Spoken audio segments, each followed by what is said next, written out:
पप्पाला अभिमान आहे, नाहीतर काय मुलं काय म्हणतात, पप्पा म्हणतात अरे ते मार्केटमध्ये जाऊ पप्पा, मी नाही जात, मला नाही कंटाळा, हे कधीच म्हणायचं नाही.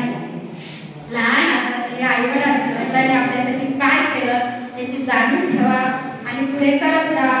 मला असं नाही की पुरस्कारासाठी म्हणून नाही करत, ते मला इथं बोलण्यासाठी बोलावलं तर मी बोलण्यासाठी म्हणून नाही करत, की मुलांना वळण लागण्यासाठी, महिलांना रोजगार देण्यासाठी.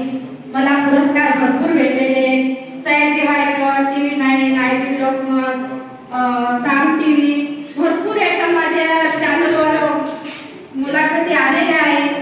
पुरस्कार भरपूर भेटले, पण आपण पुरस्कारासाठीच नाही करा, फक्त आपली जिद्द आणि चिकाटी. आता तुम्ही असं मॅडम बघा 12 वर्षापासून तुम्ही उद्योग चालवायला लागल्या, पण माझा उद्योग कसा आहे, काय आमच्याकडे पापड करायचा, पापड करून देतो आणि माझ्याकडे सगळे प्रोडक्ट आहेत. 500 रुपयाचे पापड बनवून देतात आणि 2000चा माझा माल घेऊन जातात. अशी जाहिरात आहे. क्वालिटी जर दिली, आपण क्वालिटी दिली तर माझं घर एकदम कोपऱ्यात आहे, माझ्या मॅडमच्या घराच्या पलीकडे. पण एवढं गिराक येते की त्यांचं बी का पार्सल बोलायचं असलं की तृप्ती पापड नावानं मॅडम पार्सल बोलवतात का नाही. एवढं नाव फेमस झालं. नाव फेमस तर करायचं आहे. जिद्द आणि चिकाटी जर असली तर माणूस काही करू शकते. अभ्यासात बी तुम्ही जॉबवर लागू शकता. जी सगळ्यांना नोकऱ्या नाही भेटल्या तर तुम्ही असं छोटा मोठा उद्योग करू शकता.